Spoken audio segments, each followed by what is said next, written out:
we just like it, that tranquility. But we still have to go beyond it. Now it is still a guna. Sattvam sukhe sanjayati rajah karmani bharat jnanamavrityatu tamaha pramade sanjayatyuta.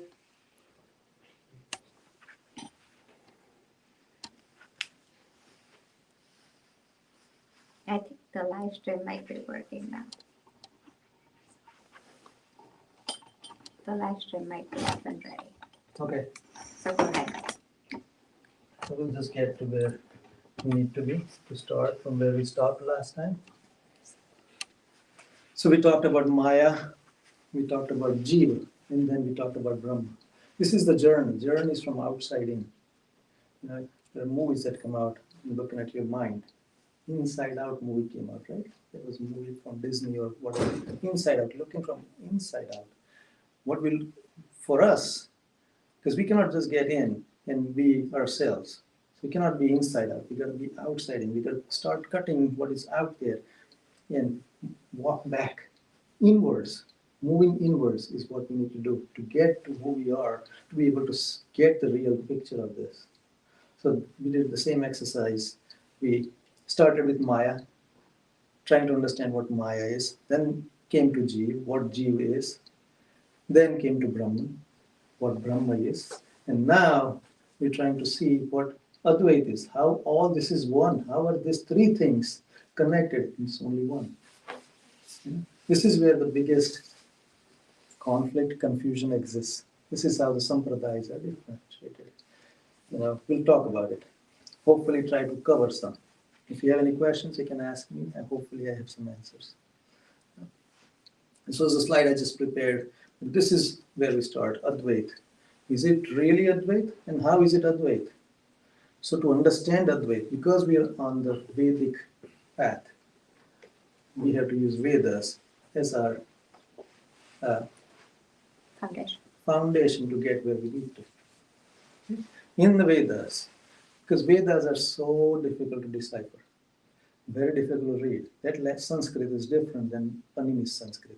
So it's very few scholars left who can decipher Vedas as they are.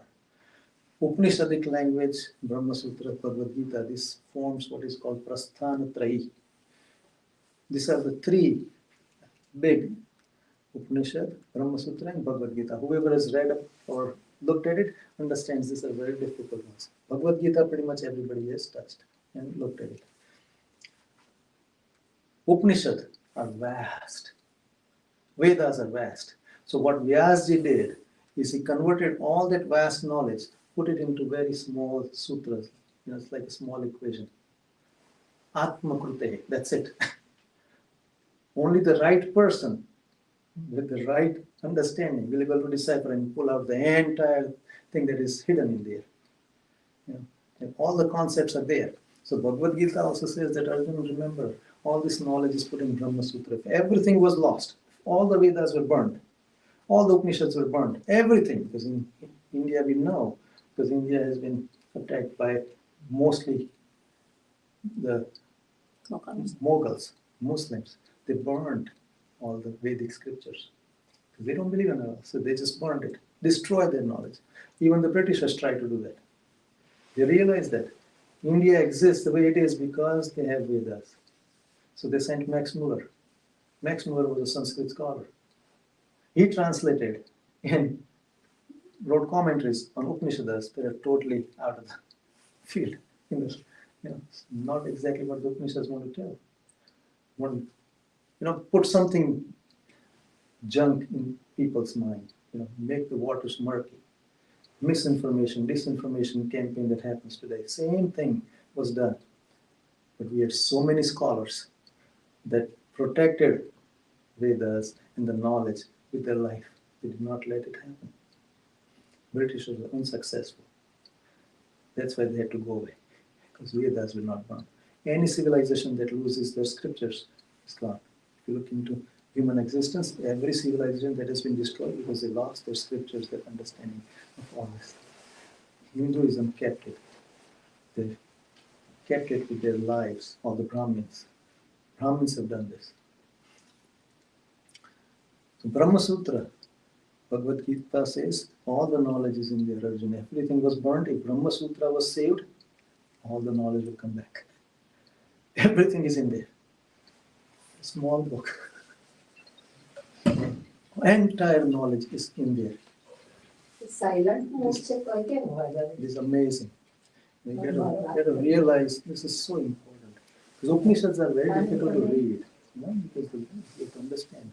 And obviously, there are 108 Upanishads is what we know of.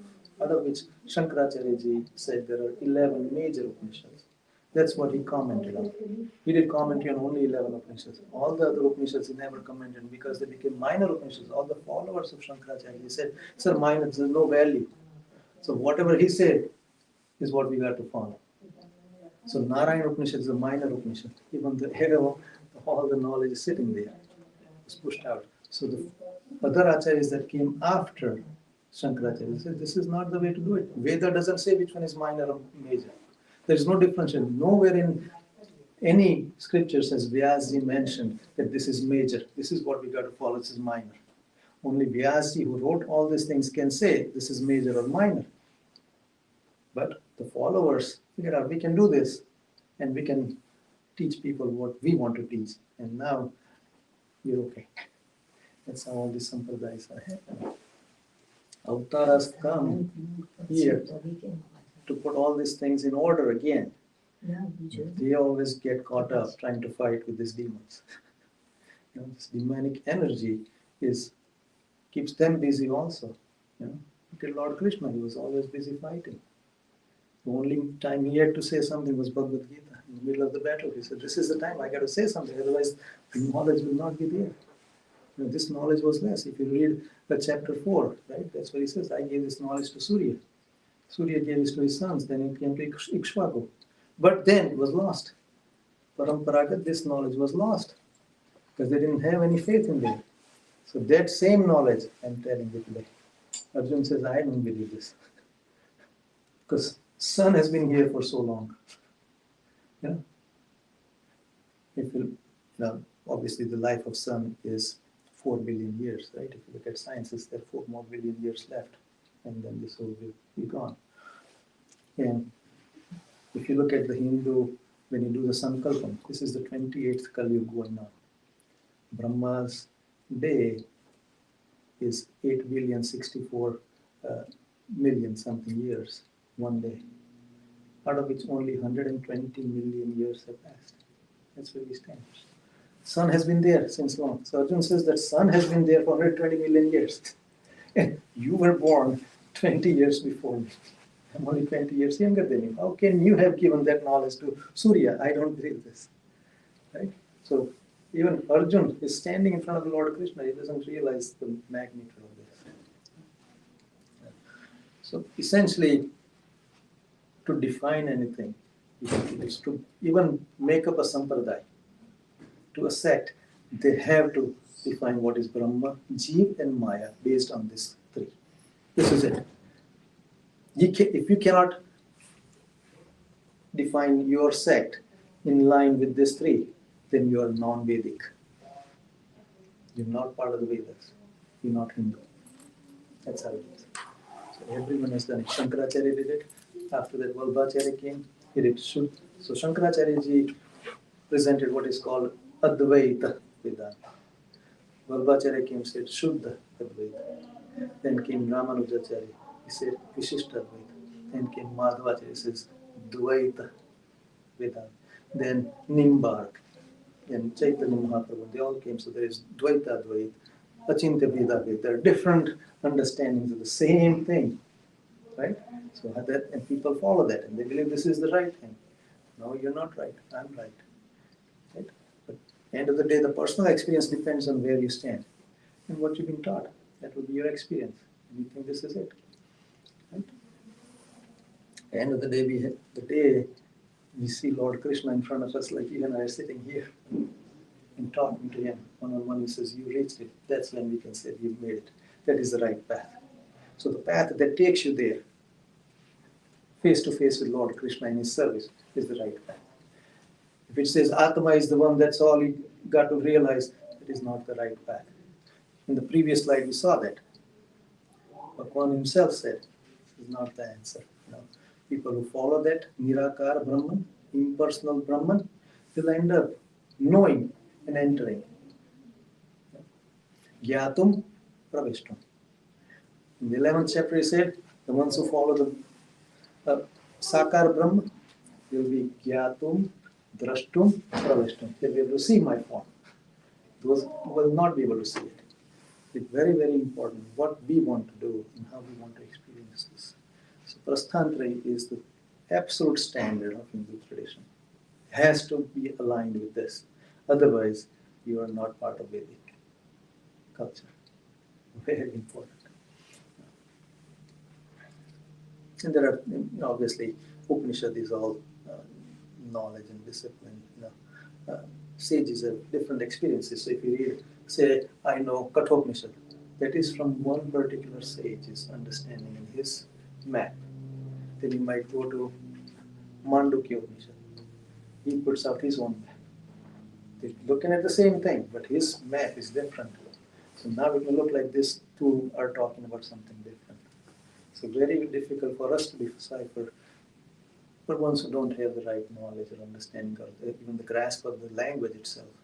So we have to find somebody who truly So when you is a say saint. Kathopanishad or Mando, they are different sages who have Yeah, these are the interpreted different Upanishad in their own way. These are the It's sages. not like it's different branches of These Upanishad. are the sages These are the sages. who have reached there, In the old, like Swami says, in olden times, when cell phones were not there was no other way to communicate. Even we have lived through that, 60, 70 years ago. If you reach somebody, how would you know that you reached there? When you reach there, send me a letter that I know that you made it there. There was no phone calls. You write a letter, I receive a letter from you. You made it, I know you made it. So all these Upanishads are letters of the sages that have made there. If they made it up there, they sent a letter back that is available as a scripture. But yes, this is how I made it. This is the path I took and I made it there.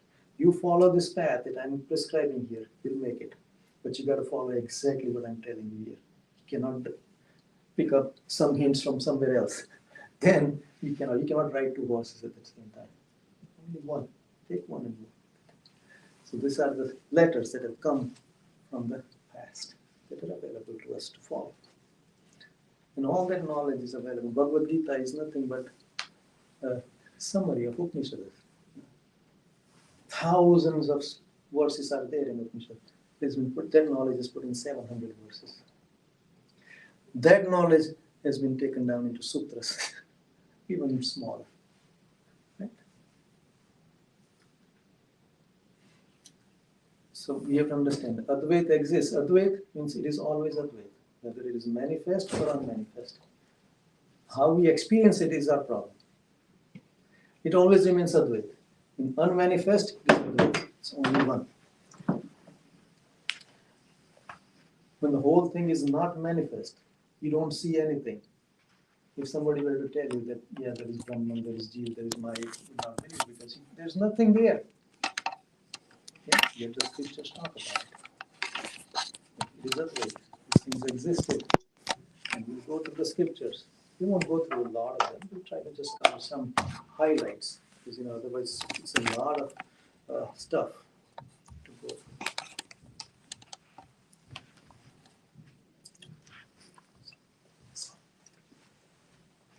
So Chandogya Upanishad says, Sadeva Somya idam agra asid ekam eva advityam. There was, before this world was manifest, there was only existence, one without second. That's what it says. There was nothing else but existence was there. People have written books. A Western writer, Holt, he wrote a book, How Can Something Come Out of Nothing? Because if you look at Shankaracharya's falling, there was nothing before, and now you have something. There's nothing. So how can something come out of nothing? It doesn't make sense. Science is also trying to figure out how can something come out of nothing. When you look at dark energy, there's nothing. When you look at the universe, there is more dark energy, but there's nothing. It's empty. How are things coming out of emptiness? There has to be something. That's what the Upanishad is saying. Upanishad is saying, this is Uddalak Rishi telling Shvetaketu. Essentially, it is Uddalak and Shvetaketu conversation. Tattvamasi Shvetaketu. That's where this thing starts. This is probably the first verse of that conversation, where Uddalak Rishi tells his son, Shvetaketu, you are that. You are one with Brahma. So this is where it starts. Before everything was there, anything was manifest. There was one existence only. No second. Advaita means only one. No second. There's no two, no three. Here we're talking about three, Brahma, Jiva, Maya. Yet they are one. We got to prove that all three, but it is one. That's where Shankaracharya differs with us.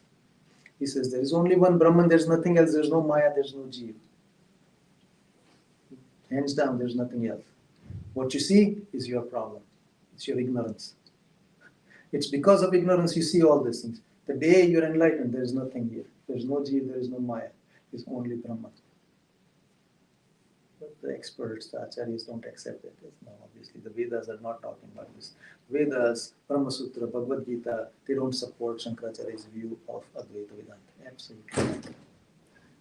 They all talk about Brahma, Jiva, Maya. But they are one. It is one. But we got to figure out how it is one. Shankaracharya's view of only Brahman is not there. He does not believe in Maya. After came Vallabhacharya. He says, I believe there is no Maya. So Vallabhacharya, following of Sri Krishna, that is Srinathji's followers. When you go to Vraja, which is in Pennsylvania, that following is of Vallabhacharya's following. He came up with a concept called Shuddha Advaita. Because Shankaracharya, to explain that there is nothing but Brahman, he has to rely on Maya. Because you have to prove how Jiva comes about, how, what is Brahman, what is Ishwar, because all these words are thrown in to muddle the waters. How does this come about? So then he has to use Maya. So Shankaracharya is also called Mayavadi. They're all called Mayavadis because they have to use Maya to explain their own fact. Even though Maya doesn't exist, he just has to bring about Maya to explain everything. So what is Jiva? So that particular Brahman that is covered by avidya. That Brahman, that part of Brahman, that one super consciousness, that one small part of super consciousness that is enveloped by avidya is called Jiva. Now if Brahman was that powerful, and it is achyut, cannot be cut, cannot be broken into parts. How can Maya envelop something and take it out and make it into Jiva? It's not possible. So acharyas don't accept that. Obviously, there's a lot of discussions happen on this. Not like you're here to solve that problem, but just try to understand that these are the different viewpoints out there. This is how they try to explain it. So that didn't fly. So who brought this about? This whole Ishvara brought it out. So they threw in the word Ishvara. So then they ask, who is Ishvara? So that consciousness that is enveloped by Maya is called Ishvara. These are the, if you read Shankaracharya, if you read Vivek Chudamani, this is all that will come. You'll find this is how they explain it. So how can you cut something that cannot be cut open? You cannot cut something, how can you envelope it? This doesn't make sense. That's where all these differences happen. Then came Ramanujacharya. He says, no, there are three eternal elements, Brahma, Jiva, Maya, but they work as one. Just like this human body. The body itself is like the table. When Atman enters it, it gains the energy to do everything. The Atman leaves it, it's just like any other Panchabhut, Prithvi, Jal, Tej, Vayu, Akash. Yet they exist as one. Can't separate where Atman is and where body is. Same thing, inside of that Atman, there is another Atman called Brahman. He's the Atma of everything. He's the Drashta of the Atman and the Drashya, the Maya. He is also in there. They're all, it's a one unit in this body. That's how it is. It's called Sharir, Shariri Bhav. That's how it exists. Visheshan, Visheshya Bhav. That's how this whole thing is. That's what Ramanujacharya said. Madhvacharya said, nope, Bhagavan is separate, Brahman is separate, Maya and Jiva are separate, they never become one, they never connect. So that's Dvaita. There are people who follow that also. They have their own ways of getting where they need to go. We go to Aitariya Upanishad, Atma va idam ekam evagra asin nanyata kincha. There is nothing but that one existence. When this universe did not exist, then at first soul merely existed. Because word Atma is used for Jiva and Bhagavan also. So you have to realize where this Atma points to who. Here the Shruti points that finger to Bhagavan. It is not the Jiva. Because before everything existed, there was one soul. That is Bhagavan. He was there. There was nothing else besides him. Nothing else. That nobody else could experience it. Was that the same as Paramatma? Yes. Yet it is Advaita. Meaning there is some, Atma is Anadi. Maya is Anadi. They are never born. So if I was never born and the existence comes about, I'm not going to be born. I was always there. I just manifest somehow. That's what we got to figure out. That it was Advaita even at that time. And when it manifests, it will still be Advaita, but we have to experience it ourselves. Taittiriya Upanishad. Asat vai idam agre asit. In the beginning, all this was asat. Asat meaning unmanifest. It was unmanifest. It was like this. So Upanishads they're all talking about the same thing. They're universally talking about the same thing. Their experience is the same. These are all the rishis. Right? Taittiriya, Aitariya.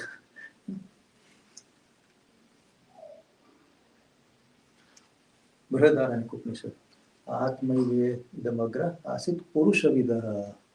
First time, now we get something that says that even though there was nothing in the manifest, merely existence, but that existence was like Purush, like a human form. Upanishad says that. Brihadaranyaka Upanishad, it was like a Purush Vidaha. It was a form, it was not a formless Brahman. Simple, that's it, answer is right there. No. This was a human form. Brihadaranyaka Upanishad says this is one of the major Upanishads that Shankaracharya just commented on. This is how he looked. Right? In one called Lord Krishna, Bhagavan Swaminarayan, Lord Ram. This is who he is. Shveta Upanishad. Vedantam tam purusham mahantam aditya varnam tamasa parastat. So the great being that shines, effulgent like sun beyond all the darkness. He is so bright that he provides the light to everything that you see is lighted here. That light comes from him. Yeah. He's beyond the tamas, beyond the darkness he exists. And beyond all the jyotis he exists, beyond the darkness. Tamasa parastat, that beyond the darkness he exists. Aditya Varnam, like the sun, like so much light. That light pervades into everything, and that's how even the sun gets the light from there. So Upanishads are definitely talking about Sakar Brahma. Bhagavad Gita. Jyotisham apita jyoti tamasa paramuchyate. He is the source of light in all the luminaries, entirely beyond the darkness of ignorance. He is beyond that darkness. Tamas. He exists.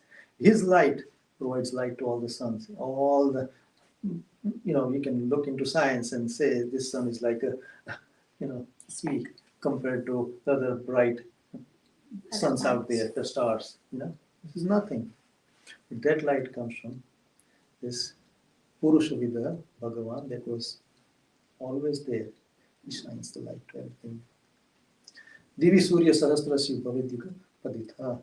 If 1,000 suns were to blaze forth together, they would not match the splendor of the great form. This same form, Bhagavan showed it to Arjuna in the middle of the battlefield. And Arjuna said this, oh my gosh, thousands of suns can even not match. It would be like a speck of light compared to your light. So all that light comes. Yet, it was only Arjuna who saw. Nobody else. The entire battlefield, nobody saw that light. Only Arjuna was able to see it. right? So That's because Bhagwan gave him. we gave him the divine vision. You have to work to get that divine vision to be able to see it. You know, this was just by grace that he wanted to show him that who I am. You're with me. Don't worry. Do whatever I'm telling you. You do. Nothing will touch you. You know, no, there'll be no path in me for you. Don't worry about it. You're not doing that karma. They will bind you. Don't worry. Do whatever I tell you. They'll be fine. Because right now I am the authority. I am the dharma. Dharma that is in the scriptures is out because I am present. So whatever I tell you, you respond. I see. I'll fix it up. No, that's okay. That's okay. So now we come to Bhagavatam. Bhagavatam is the commentary on Vedas. It's called the fifth Veda. Bhagavatam says how this was Advait in unmanifest. So when this was all unmanifest, this is how it existed. After the Supreme Lord withdrew the universe he had previously created, he lay for some time as if asleep. All his energies rested dormant within him. When the time came for the next creation, the personified Vedas, the Vedas personified, awakened him by chanting his glories, just as the poets serving a king approach him at dawn and awaken him by reciting his heroic deeds. So they are always, if this they didn't exist, would they be there? They have to exist. That means Ishvara was always there. Jiva was always there, and Maya also existed there at that time. But they are chanting his glories. Then he'll start, then he'll provide his energy, he'll pass his energies into this, like other elements, and they'll be able to create the world. स्वसृष्टम् इदमापीय शयानम् सह शक्तिभिः तदन्ते बोधयाम् चक्रुस् तल्लिङ्गैश्रुतयः परम् यथा शयानम् सम्राजम् वन्दिनस्तत्पराक्रमैः प्रत्यूषेभ्येत्य सुश्लोकैः The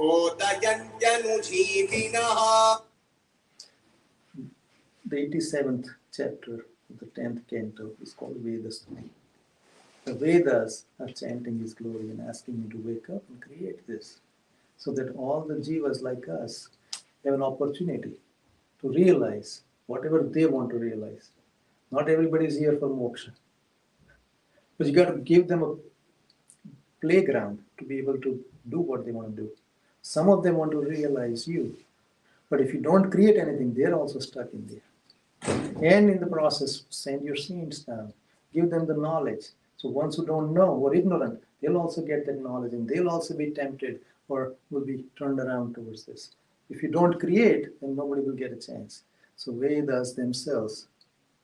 So what Vedas know, nobody else knows because they are before the existence started. Vedas existed. So that's why all the Vedic knowledge is the knowledge. Nobody matches that. It's the eternal. That is it. Whatever is in Veda is the true knowledge. That's why the importance of Vedas and being in Hindu.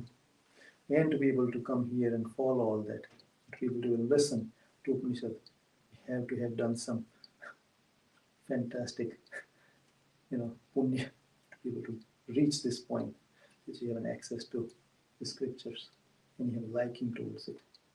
Whether you realize it or not is your problem. It's available now. So at that time, once they all praised his glories and they asked him to create, that's when he wakes up for the first time and he looks. It's called Sa-ikshata. Brihadaranyaka Upanishad says, Sa-ikshata. He saw. Who can see? Obviously, Upanishad says his thought. It's an impersonal existence. There is no thought in there. If you look at the definition of Brahman by Shankaracharya ji, it is niriham. There is no ichha. There is no thought. Nishkalam, nishkriyam, nirakaram. Thought cannot happen there. It is a thoughtless existence. There is no experience technically. But Upanishad says no, thought. That means there is a personal form there. It is a human form there. There is thinking, looking, and is creating. Tadekshata Bahusyam Prajaya Chandogya Upanishad. I shall, then the existence, I shall be many, I shall be born. Now I'll create this. Okay. Vedas have already pushed him to do this. Please do this. He said, okay, I'll do it. Upanishads are talking the same thing, essentially that's what it is. Taitya Tadatmanam Swayam. So for the first time, that asat manifest created itself. So now we decided that I'll become manifest. Tadat Atmanam Swayam Akurutah. Brahma Sutra says, Atma Krute, as it created itself, Parinamat, by undergoing modification. Brahman underwent modification for the creation. These are the questions that the Acharyas ask Shankaracharya ji, that we don't agree with you, because the Brahma Sutra says, Atma Krute Parinamat. He underwent modification and came out. He says there is no modification in Brahman. It's exactly the way it is.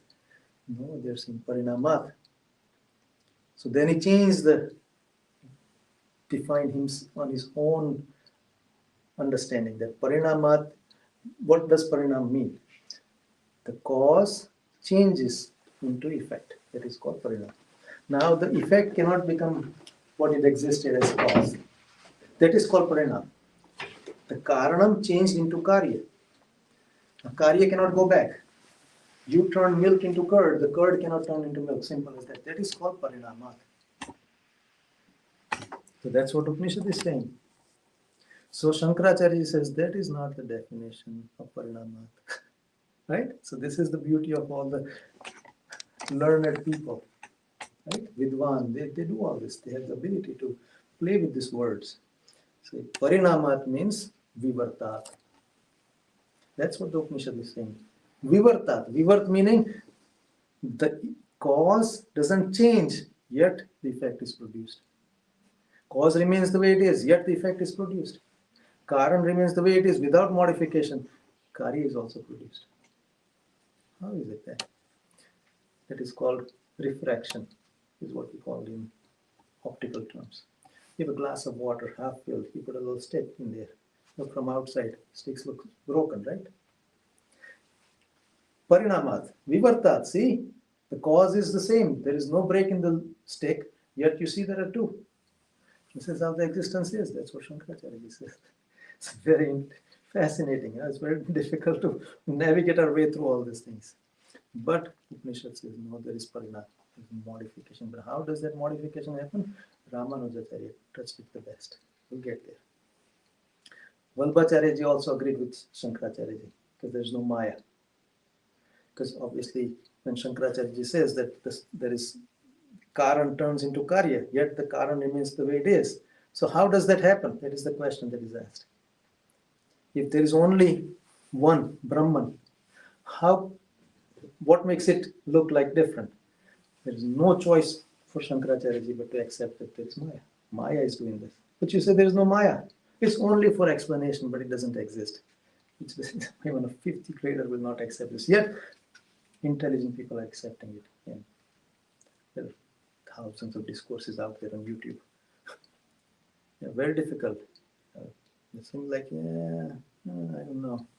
I got to listen for myself and try to understand it. I don't think what you're saying does make sense. You got to dive deeper into this. Tad sruštva tadevanu pravishat.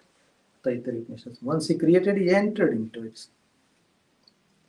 He entered into the creation himself. He creates, he enters. It happens at the same time. There's no gap. Creation happens, he's there. That's how he enters. It's not like, okay, something happened, then Bhagwan enters. No. Same time this happens. But the words have limitations, so that's how it is said that Tad sruštva tadevanu pravishat. So we go to Srimad Bhagavatam again, because that's where all the answers are in the Veda Stuti. महदहमादयोण्डमसृजन् यदनुग्रहतः पुरुषविदोन्मयोऽत्र च रमोन्नमयादिषु यः सतसतः परं त्वमत यज्ञेष्वशेषं मृतम्. So now he's creating himself, right? So it is by your mercy alone that the elements, Maya is made up of 24 elements. So with his Shakti, Bhagavan, it is Bhagavan Shakti, but Bhagavan puts the Shakti in the Atman, the Purush. That Purush puts the same Shakti into Maya, and Maya starts the modification. That's where all the modifications happen. But that is Bhagavan Shakti, it's Bhagavan's body itself. So modification happens in Bhagavan's body, not in Bhagavan's Atman. Right? That's what this is saying. And all this comes about entering within the material coverings along with the living entity, assuming the same forms as those he takes. He's inside of us. Now you cannot separate him. He's here. The day you realize Bhagavan, you become Bhagavan. Because now he's 100% existing in you. Right now he's there, but we haven't realized it. So we don't see his splendor at all. So he's the reality that is underlying all of this that exists in here. Pagruta vichitrayonishu vision iva hetutaya tarata matashjakasya nalapatsvakrutanukrutihi. So he enters in all these different species. 8.4 million life forms are out there. He enters in every one of them. Even he enters in these elements that are insentient. He's there. He's there, just like he is. He enters. But how does he manifest? Just like you have wood. You have a circular wood, put some fire in it. Fire is always there in there. You cannot make fire enter into the fire is there, but you have to provide the correct environment so that fire comes out of there. A round will be a round fire. If you have a triangular, the shape is triangular. So that's how it is. Swakruta vichitra yonishu vishanniva hetutaya. Depending on the ability of the object, he expresses himself in there. Tartamya. Sanskrit is tartamya. Shreshta, shreshtatar, shreshtatam. Tartamya. Good, best, better. Or something like good, better, best. That's the tartamya bhav. It is all because of him, but he expresses depending on how you are. You become saint, he expresses as shreshtatam. You become Bhagavan yourself. Because he's existing like that. He's there. But if you start behaving like Bhagavan, you've taken the path going down again.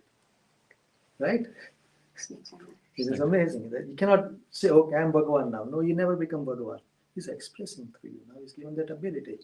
Use it that way, like he uses his abilities. Then it's okay. But the moment you say, I am Bhagavan, you've taken the path of going down again. After all this effort, you came to the tip of the Mount Everest. Now you suddenly started slipping. Because you realize, oh, this is all me. Same Maya has influenced again. Right? So, but this is how he exists. Every shape. He takes every shape. He's there everywhere. Ahamatma gudakesha sarvabhutashaya sthitaha ahamadischa madhyam cha bhutanamanta eva cha. He's seated. Aham Atma Gudakesha. So the word is used Atma. So it's easy to say that I am that Atma. I am that Atma. I am that Brahman. Atma so Paramatma is the wrong concept. Atma is not Paramatma. Atma is Atma and Paramatma is Paramatma. They always remain separate. It is his energy that Atma gets and he's able to do what he needs to do, or whatever enjoyment that he wants out of the Maya. Right? He's seated in every entity, but it's hidden. Praveshat, he's entered in there. Now we got to do some exercise to take him out of there and realize that yes, I am different, he's different, Maya is different. Because when you become realized, then obviously when realized people talk, they see themselves different from the body. They realized it. But you go further and you get the fine The ultimate realization, you see, Bhagavan, Atma and Maya, all three. Oh my gosh. So he was always there. You can take that one step further. I am the beginning, middle, and the end of all things. He is the one. He is the one.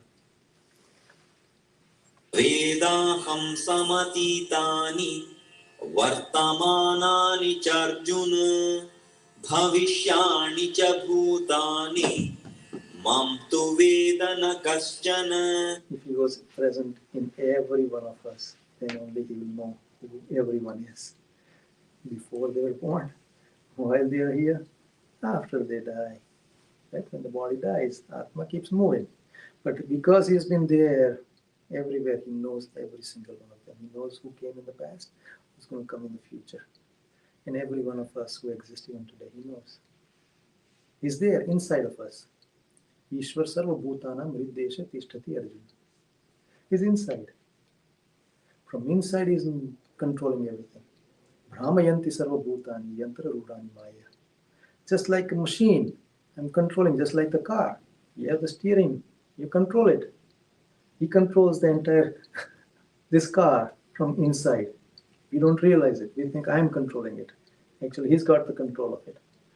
The day you drop the controls to him, the car will run. Still will drive perfectly. Right? Even better than what we were driving. So this is how he creates the whole thing. Prakriti and Purush. There are two Shaktis that he uses. Three entities. Brahma, Jeev, Maya. Brahma is Bhagavan. Jeev is that Purush. Purush. All Atmans are called Purush in our scriptures. They're all Purush. It doesn't matter whether it's female, male, there is no differentiation. They're all called Purush. Prakriti is feminine. Maya is called feminine. It's all accepted as feminine. So three elements. Bhagavan, using his two Shaktis, Purush and Prakriti, Jeev and Maya, he creates the whole thing. They were all there when it was unmanifest. Only Bhagavan's Shaktis were probably perceived, or Vedas knew that. Then when he starts the creation, all these Shaktis start coming out. But all this was already there. So, know that Prakriti and Purush are both beginningless, Bhagavad Gita says. And Srimad Bhagavatam, who is all engages his different energies. So at the time of creation, he engages his energies. Bhagavan is called Karta, because without his energies, the whole system cannot happen. That's why he's called Karta. Bhagavan is also called Akarta, because he has no intention of getting any fruits out of this existence. Right? He doesn't want any fruits out of this. That's why he's Akarta. We are Akarta the day we also give up the fruit of our actions. We become Akarta. Right? Right now I'm the Karta because I'm doing this, so some fruit has to come. I want that fruit. Then I'm Bhokta, Karta and Bhokta. So now whatever plus and minuses happen during that process, I got to bear that. I got to pay the price for it. But the day I do the actions, but I don't want the fruit, because I'm not connected with it. I just do the actions. Then I'm not the Bhokta. Then I don't connect with the plus and minuses either. I'm liberated. Bhokta is you're not consuming the fruits. Yeah, you're not the enjoyer of the fruits. So then you've detached from it. Right? That's So what then the Bhagavad karma doesn't apply to Now you. the karma theory doesn't apply to you because you've already given the fruit. The karma theory applies to people who are going after the fruit. Then the plus and minuses have to be born. You got to pay the price for it. But you become Akarta. You're not enjoying the fruit. You're giving up the fruit. You don't have to pay the price. Because he's become like Bhagwan. Bhagwan is Akarta. He creates all this, but he has no intention of enjoying the fruits from here. Nothing. He's Karta, Akarta, Anyatha Karta. These are the three things that attach to Bhagwan. Anyatha Karta meaning what we cannot do, he can do. He can do anything he wants to do. If the bone is So we have broken. limitations, but he obviously doesn't. Bone is broken. You and I cannot put it together the way it is. The way it was before. All you do, you go to an orthopedic surgeon, they'll bring it together, put a plate, let it heal on its own. but the bone will not be the same as it was before. Bhagavan does it, the bone is just the way it was. Anyatha karta. We have limitations. He has no limitations. He can do anything. Right? He can create anything just out of thin air. You look in Bhagavatam, Sri Krishna Bhagavan is already on the earth with the cowherd boys. He's playing out in the forest. Brahmaji finds out that Bhagavan has already taken an avatar. And somebody says, this is Bhagavan. That little guy, Sri Krishna is Bhagavan, is playing. Bhagavan is eating out of the mouth of the cowherds, that little the makhan, the butter. He's like, this cannot be Bhagavan. He doesn't believe that, even though the entire Vedic knowledge was given by Bhagavan to Brahmaji to create. Brahmaji still cannot believe that this is Bhagavan. I got to test him. Right? So what he does, while they're playing, all the cows have gone further out. Bhagavan knows everything, what is coming. So he says, you guys play, I'll bring the cows. I'll gather them, I'll come back. You guys eat the butter, I'll be back. He knows what Brahma wants to do. So he goes there. Brahmaji says, this is my opportunity. He picked up all the boys, took him to Satyalok. Let's see what happens. When he comes back, he's not going to be able to find anything. How he's going to go home? Everybody's lost. Bhagavan comes here. He knows what is going to happen. He says, Brahmaji is trying all this. So he goes into Vraja and he becomes everything. Right? This is the story that you read in Bhagavatam, in Dasham Skanda. He turns into cowherd. Their underwears, their shirts, their janois, whatever they're wearing, the little sticks, Bhagavan is there. An entire year passes, 1 year. Even the parents don't know that this is not my kid. Right? Brahmaji says, let's see what is done. Same boys are right there. Like, how can it be there? He goes to Satyalok. They're there. Comes here. They're right here. Brahmaji is like, wow, this is unbelievable. I need all these energies from Maya to create. This guy has created something like this without any help of anything. He doesn't need Maya to create. He's Anyatha Karta. Right? That is the power. But these are the Shaktis that he uses. These are the Shaktis that he uses and creates the whole thing. So he engages a Purush. Purush. We hear the word Purush, Purusha Sukta. This is that first Purush. This is that first Purush. Om Sahasra Sesha Purusha Sahasraksha Sahasrapati Purush Sukta here, right?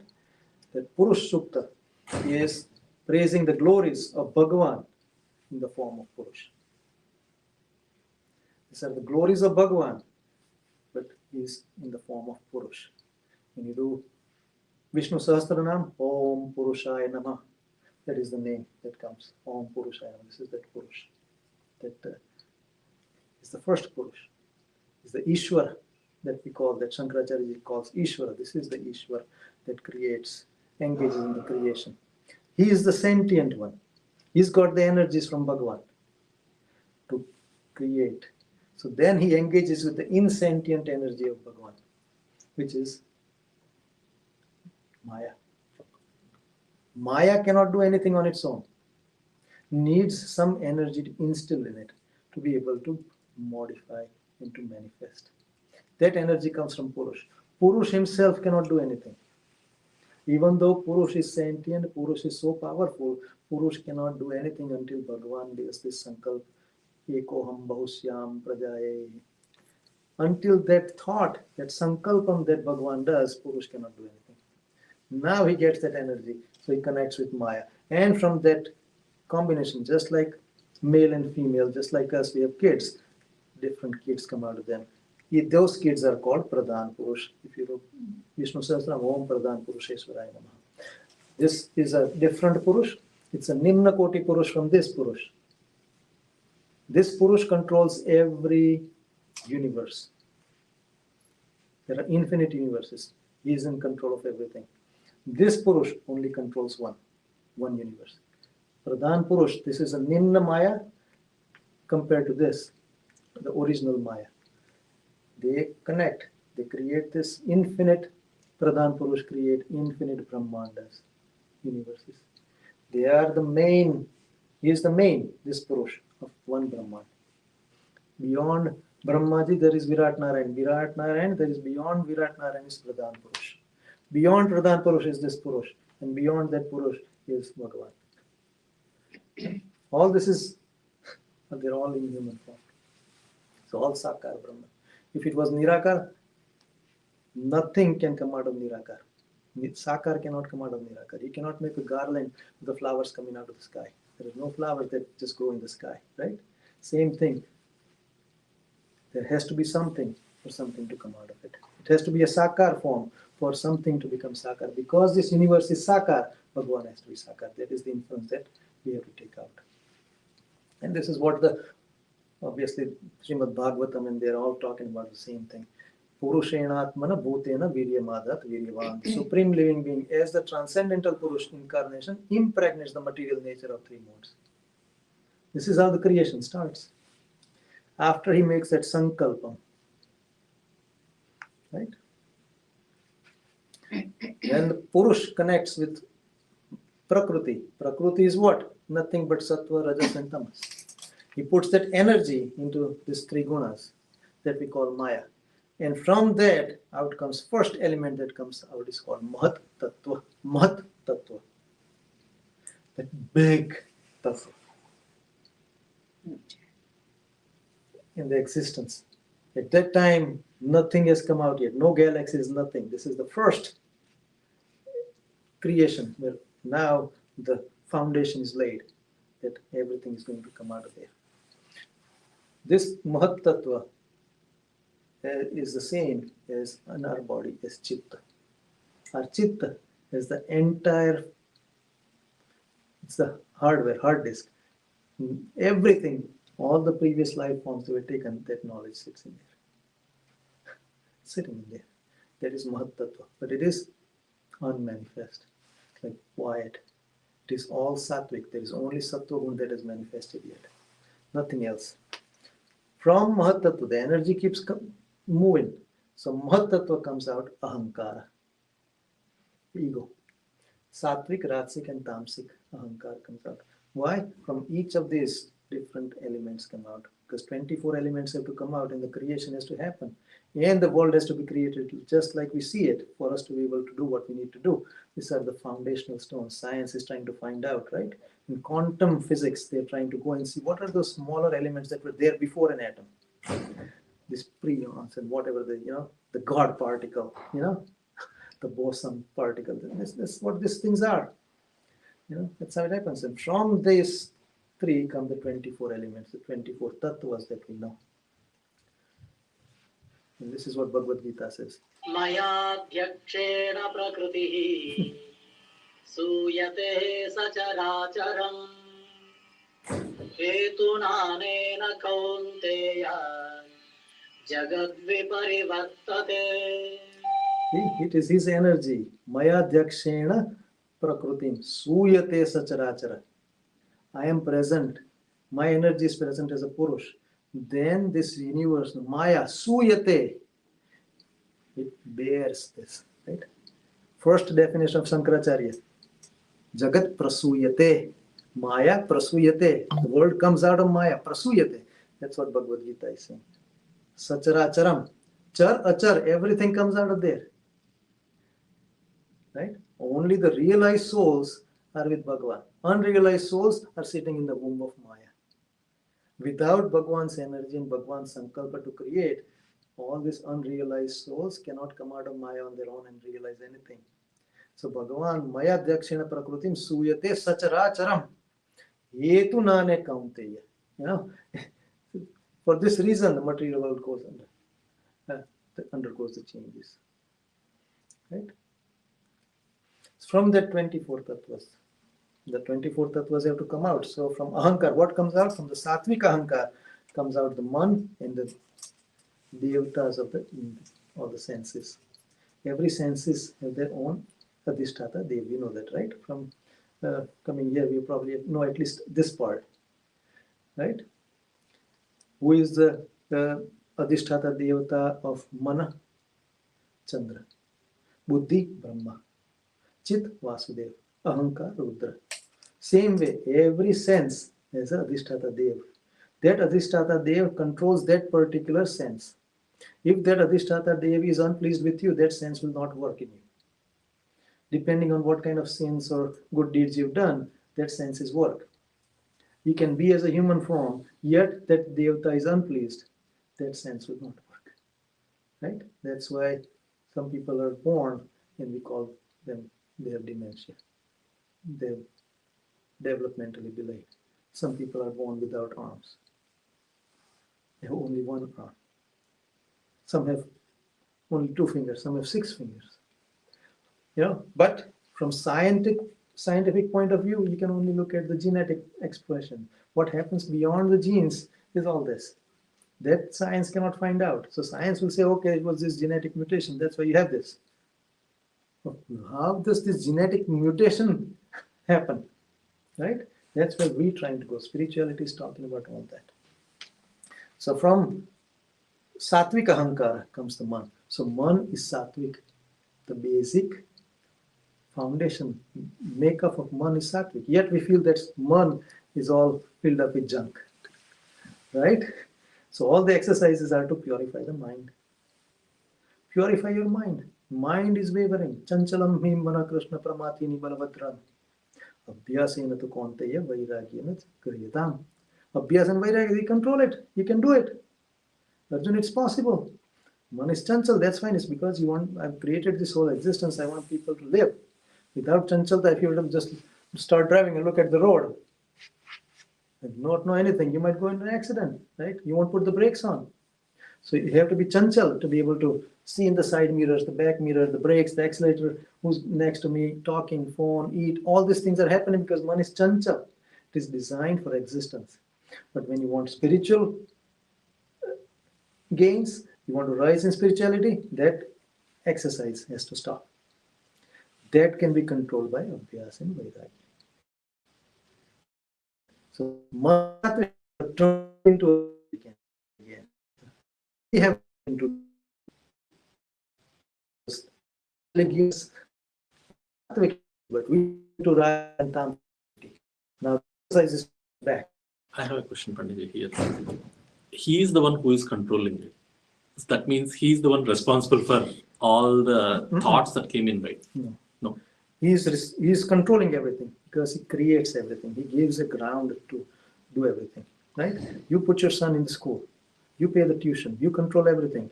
That means you have to go and write the exams for him, or does he have to write the exam for himself if he wants to get the degree? He has to write it. Same thing.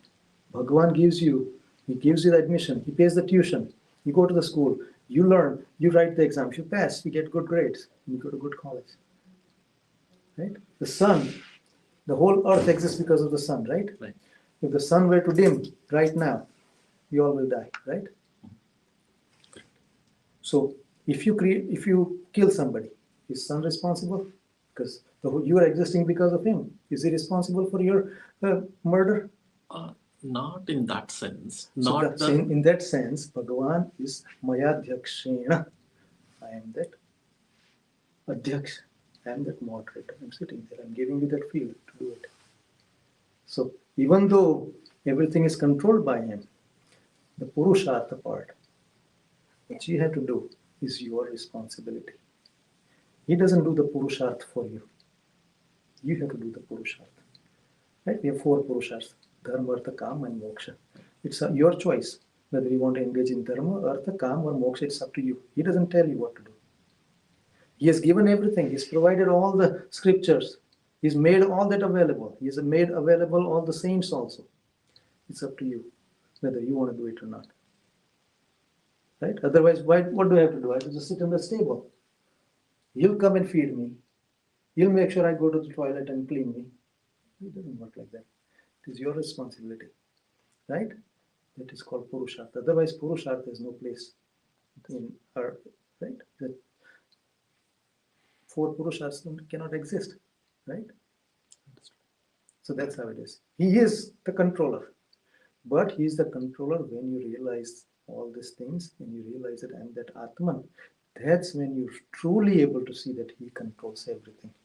Without his powers, These things cannot move. These things are moving. I'm able to move it right now because of his powers. But because I'm not realized, I can say that I'm moving it. I can put it here, but not realizing that he is already present in here. The day he turns the switch off, I cannot do anything. I'm stuck like this. Right? Look at people who have strokes. Right? They were doing everything. Next thing, they're stuck. Their right hand is gone. Right? Or whatever else. Right? But they're stuck. Only the eyes are moving. Locked in stroke. Nothing can move. Only the eyes. Right? Gotta pay the price. Suffering is there. So then he'll do this. He controls everything. You know, if somebody does good prayers, he ends something, and he is pleased, he can turn the stroke back into normal. It's up to him. Our medicines may fail, right? He controls everything, but he gives the opportunity to you to do the good for yourself. Otherwise, there's no fun in this game, right? If all the matches were fixed, all the football games, all cricket games are fixed, why would you go and watch it? What is the excitement? Because you know the end. Pakistan's going to win because they've been paid. Indians are paid to lose. Would you go and watch that game? You know that they're going to lose, right? He maintains that suspense. He gives you that opportunity to build your own destiny. You know, if you are so much in love with Bhagwan, then you'll act in such a way that he wants you to do. Otherwise, you'll be out looking for something else. You go to the club, drink alcohol, do some drugs there, and be in the corner, knocked out. Somebody takes you home like a log of wood. It's your choice. He doesn't interfere. He only writes it down. He's sitting here. He's a drashta. He's bookkeeping. Pluses and minuses only. When death happens, then okay, so where are you going to go next? Plus and minuses are looked at. From this lifetime and previous lifetime. And say, okay, you're at this time you need to go become an ant. That's it. Right? You see an ant walking around. It's the same Atman in there. Incapable of doing anything, right? Yet enjoying in that life form. Their enjoyments are different than ours. Right? It is the Purusharth that has brought us from an ant to a human form. Now the Purusharth is to be able to realize that Advaita thing. He's here, but I got to realize it. Right? Hopefully that makes sense. Understood, yeah. So, man is sattvic, but I've filled it with junk. I filled world into this. Right? Money, lust, greed, ego. All that is here. Junk, nothing but junk. And everything that the phones and computers, news media and shows and movies and all this puts junk in us. If you want to connect with him, you gotta get rid of this. Not connect with all this. Right? Have you seen Mirabai reading a newspaper? Ever seen a picture of Mirabai reading a newspaper? Times of India, Economic Times. मेरे तो गिरधर गोपाल दूसरों में कोई. I don't care what this thing is. Right? Tulsidas, he doesn't care about what the news media does. Right? But he has realized I'm here only for that. This is my goal. This is what I'm human for. Otherwise, I'm wasting a human birth. That's it. So we got to clean up the mind, and that's all this exercise is. You go to yoga. What is yoga doing? Yoga is telling you do pranayama. Right? Yama, niyama, asana, pranayama, pratyahara, dharana, dhyana, samadhi. Follow these yamas, satya, ahimsa, asteya, brahmacharya, aparigraha. Right? Detach from all these things. Niyam, be in discipline. Then asana, you got to sit in one place, stand in one place. If you want to do tapa, sages stand like this for thousands of years. Right? I'm doing this. How am I going to focus on Bhagavan? Right? I got to be able to stand like this. That's it. For thousands of years like this. That is asana. Asana is sit in one place for 4 hours without moving. Nothing affects you. Right? When you've done that, now you are able to do pranayama. Now you can focus on the breath. Otherwise, you cannot focus on breath. You cannot sit still. How are you going to focus on breath? That's what yoga is telling you. Now that you can focus on the breath, now you can do pratyahara. You can fall, take the senses out of this, whatever it wants to connect with, the rupa, ras, and all that. Otherwise, you cannot just say, okay, I'm going to stop watching. It doesn't work that way because you haven't done the preliminary requirements. You cannot go to college without going through preliminary elementary school. This is all elementary. And once you do pratyahar and the senses have fallen back from all these constant sense-object connections, now you're able to do dharana of that Brahman's form inside of you, in that mind itself. Now we can focus. What is dharana? Is to connect with that Brahman's form for 12 seconds in a thoughtless environment. For 12 seconds, try. 12 seconds without a single thought. Impossible to do without all these exercises. That is one dharana. And when you can do 12 dharanas consecutively, then you can enter into dhyana. 144 seconds thoughtless existence. Try it. We love the pravrutti, do all these things.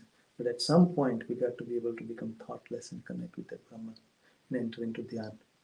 Dhyana is that state where now it's a thoughtless existence where you're connecting with Bhagavan, just looking at his splendor. That's it. Nothing comes in the mind. Then you'll reach samadhi.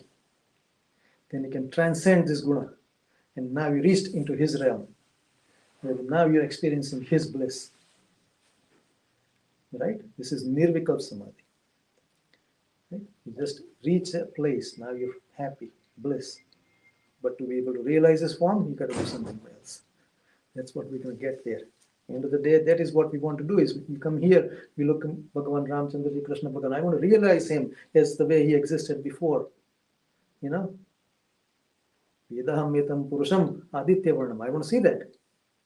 I am his bhakta. I want to see that. He'll take me there. But if I fulfill certain requirements, if I stop in between, this is all that you get. That's it. If you're happy with that, that's okay. If you're happy passing 10th grade SSC and take a simple elementary job, that's fine. That's okay. You want to become a doctor or a pharmacist or an engineer or a scientist or do something, go out, go to the college, do more. Wherever you stop, your experiences stop there. But what sampradaya you've chosen, their experiences stop at a certain level. So you got to find that right sampradaya to be able to get there where you are one-on-one with Bhagavan. That is the difference between Advaita Vedanta, Shuddha Advaita, Vishishta Advaita, all these things we have to, very important to understand. So when you do pranayam, pratyahar, the mind cleanses up. Now it becomes sattvic again. That yoga does. Sankhya also does the same thing in a different way, by just giving you that understanding that this is all unreal. I'm connecting with something unreal. This is not the truth, this is untruth. That is what Sankhya does. Okay? Bhakti does the same thing. You connect with Bhagavan, you do all these exercises with the understanding that all the junk that is in here has to come out. And it is just Bhagavan in me. End of the day, man has to become sattvic. That man can connect with Bhagavan. That is the link that connects with Bhagavan. To bring that man under control, you have buddhi, the intelligence. That intelligence is the one that decides, this is how it's going to be, that's it. Indriyani paramyahu, indriyabhyam param manah, manasastu param buddhi, yo buddhi parastastu saha arjuna. Indriyas are powerful than body. Mind is powerful than the indriyas, the senses. Buddhi is powerful than mana. You are powerful than buddhi. So if you want to control the man, you got to get the buddhi in order first, and then you got to exercise your power on the man. Right now, man is controlling us. We call manushya, we're living by mind, by vasanas. But when you do all this exercise and purify the mind, now you are able to control the mind. You tell mind, you sit here, that's it. You're not moving. Because they're all coming out of Maya. They're all insentient. They cannot do anything on their own. They're jumping up and down because you're allowing them to jump up and down. Because you're, okay, whatever you want to do. The teacher has walked out of the classroom. The kids jump up and down, do everything. Chaos in the room. The teacher has to be present and control everybody. Cannot move. The buddhi is the teacher controlling the mind. Sit down, you're not moving. Mind is controlling the senses. You're not moving because I'm not moving. That's how it's all controlled. Now we can connect with Bhagavan. So that's why man needs to be purified. Sattvic, it is sattvic by its makeup. And devatas, all the devatas of the senses are comes out of sattvic ahankara. From rajas ahankara comes out all this. Prana and buddhi. That's why prana is chanchal. Comes out of rajogun. Rajogun is constant action. Right? So when you do pranayam and yoga, they're trying to tell you this is the correct breathing pattern. This is how we should be breathing. You don't know how to even breathe. That's what yoga is telling us. You guys don't know how to breathe. That's why your mind is out of control. Learn the breath. Mind is on the other end of the thread. You tighten this end tightens. Right now, man is out of control because you let it loose. Pran seems to be jumping up and down also at the same time. When pran jumps up and down, you want to get this and want to do this. I want to go there. I want to eat this. But the moment pran is controlled, man is controlled. I don't need anything. I'm Atman. You reach there. That's what yoga is trying to do. Prana is chanchal because it comes out of Rajogun.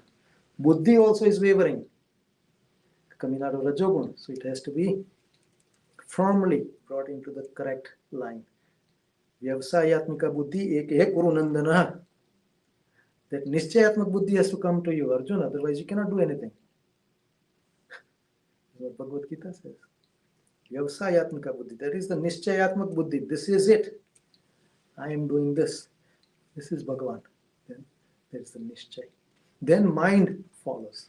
Senses also follow. And this is what comes out. Eyes, taste, smell, ears, speech, and all these senses. The 10 senses come out of there. 10 indriyas come out of Rajogun. And out of the Tamogun comes the 5 Panchabhuta. Prithvi, Jal, Tej, Vayu, Akash. And their cause. So the cause of space is sound. I should have done it the other way. The cause of earth is Gandha. From Gandha comes out earth. We feel like the smell comes out of earth. It is actually the other way. The creation, the earth comes out of earth, of smell. This is the last element that comes out. The Akasha comes out of sound. Magnificent. When the pralay happens, all this will came out of an anu. Big Bang happened from, right? That's what science is. It was just nothing but a small dot. And boom, next thing, in 10 raised to minus 32 seconds, the whole thing came about. When this is Big Bang. When the big crunch happens, it'll come back to where it was. Right? Become an anu again. How does it become anu? All these things start going back. Pralay, dissolution. So earth will slide into Gandha. Will only smell. There's no earth. Gandha will go into water. Water will go into rust. That's how the whole system, pralay happens. And all of this goes back, just like this telescope. Right? You can take it up and put it down. Right? When the creation happens, the legs come out. When the dissolution happens, you take the legs back and turns into a small thing, just like this little tiny thing, and put it in the pocket and go away. And now you want to take a movie, take it out, take in the movie. It's the creation and dissolution that happens. It's right in front of us. That's how these 24 elements come out. And the 24 elements come out and they create Virat Narayana. So Virat Narayan's body is made up of 24 elements. Atman is Atman. Virat Narayan's Atman is just like an Atman, just like you and I. But that Atman has done so much good deeds that in this particular time, he has been given this role of Ishvara, Virat Narayan's role. From Virat Narayan out comes Brahma from his. You read in the screen, it's like, this is nonsense. A lotus comes out of Virat. This is how exactly the existence comes out. There's no jokes in it. It's not a book of comics or it's not a kid's book.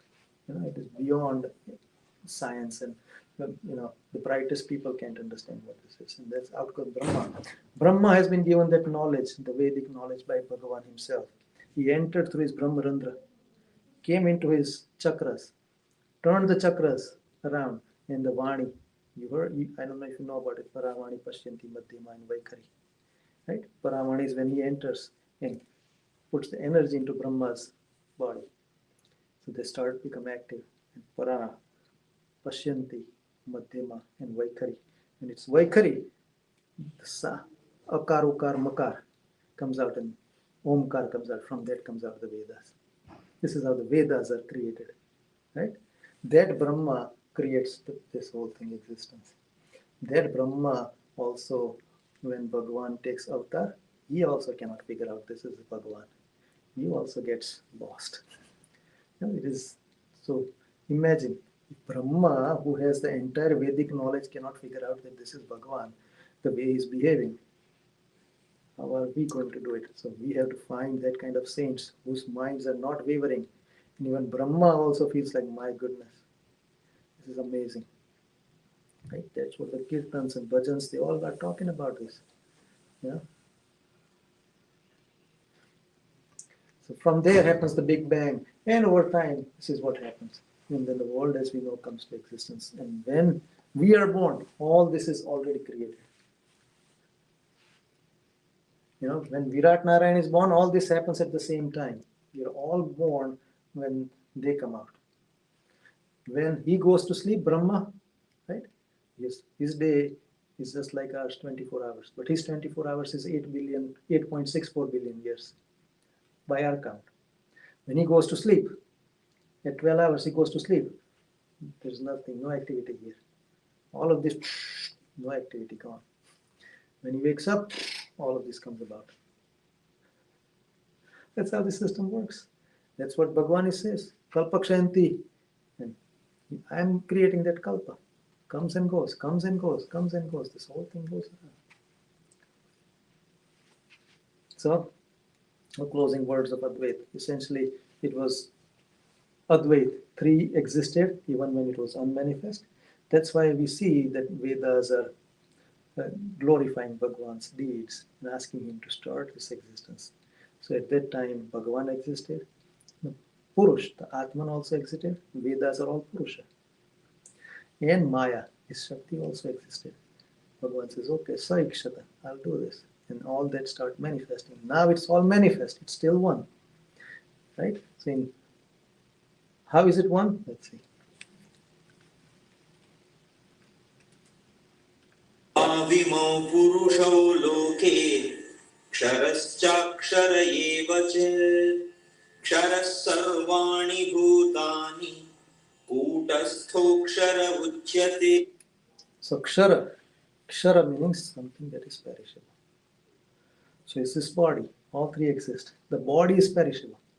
Atman and Paramatma are imperishable. That is Akshar. Right? Atman is Akshar. Bhagwan is Aksharatit. He's beyond that. He controls everything. But everything that is perishable that you see is part of that Purush. So we think that I'm born and I'm dead. Then I am that Kshara Purush. The day I realized that the body dies, I don't die. There's no life, birth and death to me. I become Akshar Purush. The saints are Akshars. They see themselves as not being born or dying. It's a body that is going through all these modifications. They're Akshar. So you see an existence in front of us to exist. Kshar and Akshar both exist. Right? And Maya is that goes through modification that we see already. The body, we were little, now we're this big. We lost our hair. Put glasses on because we can't see. All these things are going through that process of death. They're dying. Yeah, essentially they're dying. That is Maya, that is the Kshara. But I feel like I am changing with it, and I am that Kshara Purush. Even though I am that changeless, that I never change. I am the same when I was born. Atman was Atman. Today the Atman is Atman. I am remains the same. But I am something that changes my mind. Then I become Kshara Purush. But when I give up all that, I become Akshar Purush. That's what Bhagavad Gita says. Arjun dva vimo purusho loke akshara akshara evacha. There are two types of purush that exist in this existence. One Akshar, one is Akshar. One that feels that I'm dying, one that says I'm not dying. Akshara sarvani bhutani. Kutastha akshara uchyate. Beyond that, There is one other entity. Uttama Purushasva Anya.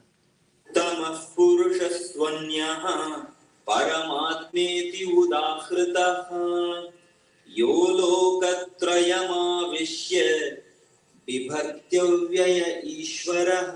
So there are two kinds of beings in the creation. One Ikshar, one is Akshar. Beyond that, there is a supreme divine personality who enters the three worlds as the unchanging controller and supports all the living beings. Three worlds. What are these three worlds? What we call Vaikuntha Loka is one world, where all the Akshar Purush are living. All the realized souls are living. There is one world. Second world is where we are. Ishwaras and the Jivas. And third is all these things that you see here. Insentient. He enters everything and is everywhere. He controls everything. And that is the one that we call Lord Krishna. Whoever you want to call. Bhagavan Ram or Krishna or whatever your faith is. But your faith should be unwavering in wherever you connect. This is that Bhagavan that I know from Vedas. And that's what we call. That is the Uttam Purushastu Anya. He's Anya. He's different from these two. He's the controller of all these things. He doesn't go through any modifications. It's his body that his Shaktis that go through modification, especially the Prakriti Shakti, not the Purush. The Purush remains the same. It is the Prakriti that goes through the changes. So that is Bhagavan's body. So the whole entire existence is Bhagavan's body that has gone through modification, that was created. Inside of that, he impregnates all these living beings, us, the Jivas. And when everything dissolves, the unrealized remain in the Maya. And all these things dissolve and go back into Bhagavan. And the realized ones enjoy Bhagavan's bliss. This is how the existence is. It was Advait when it was unmanifest. It is still Advait in manifest. It is all Advait, but it is connected in a very special way. It's called the Vishishta Advaita. This is the Ramanujacharya's principle called Vishishta Advaita. That's how the whole system exists. And I think all the scriptures are aligned with Vishishta Advaita. They're all aligned with Vishishta Advaita.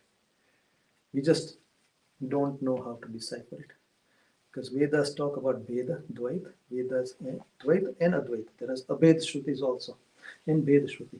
But there is a Shruti that connects it. It's called the Shodhak Shrutis that connect the Dvait and the Advait. The ones who realize, these are the ones how we got to look at it. They know that this is a Vishishta Advaita existence. Otherwise, somebody says it is Dvait, somebody says it is just this, but it's not that. And that's what we have to learn. So this is how the entire existence exists. And मया ततमिदं सर्वं जगदव्यक्तमूर्तिना मत्स्थानि सर्वभूतानि न चाहं तेष्वस्थितः न च मत्स्थानि भूतानि पश्य मे योगमैश्वरम् भूतभृन्न च भूतस्थो ममात्मा भूतभावनः. right, totally opposite verses.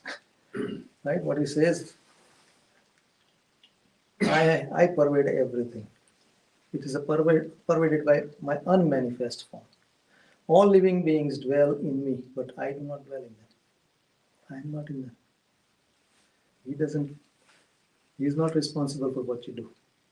He's there, but he doesn't take any responsibility for your actions. He doesn't dwell in there. He's not the Karta.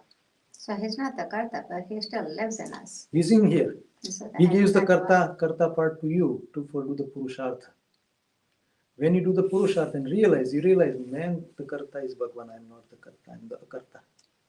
That's when you're a realized person. Otherwise, you're not a realized person, right? On the other hand, he says, look at this. None of them are in me. I'm in everybody, and everybody's in me. Nobody's in me, and I'm in nobody. That's what he says. But what he's trying to say is your actions don't affect him. That's how he's in here. It's the actions that.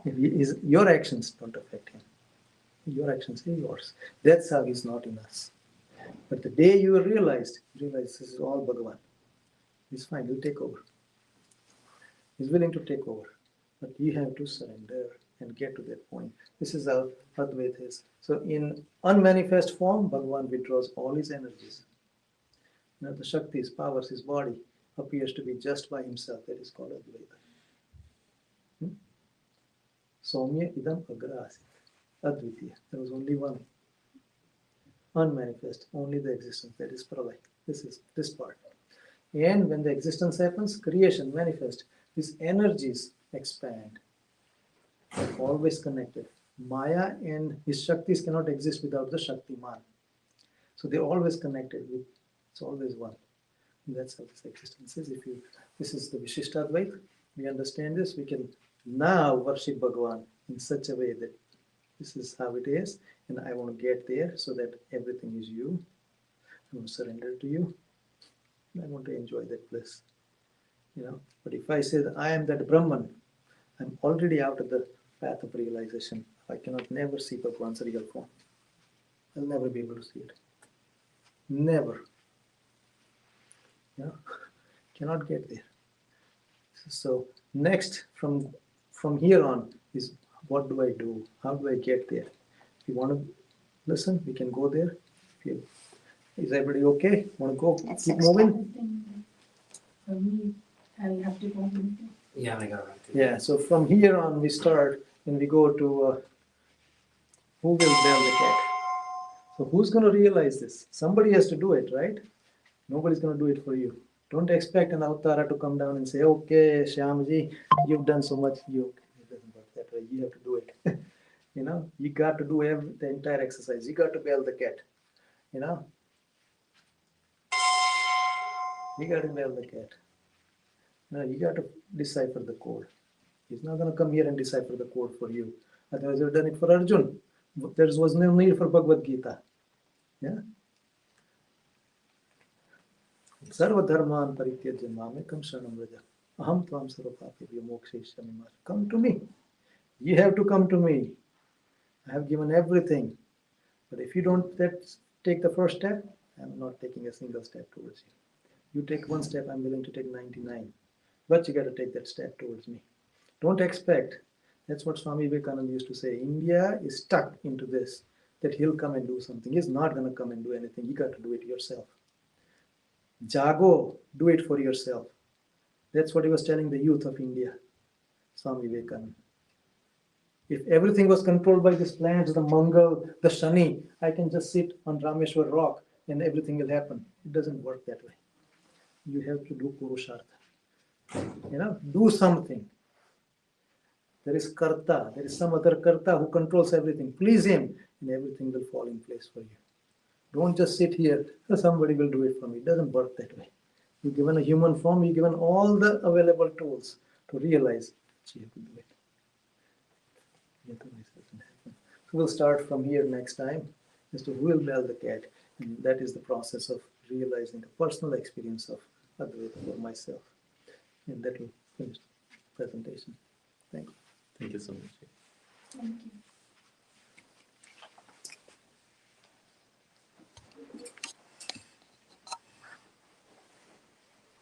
Thank you for joining.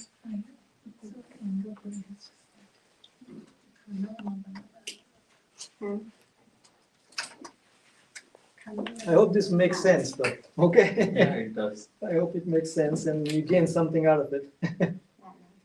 I feel passionate about it, but No, it's amazing presentation.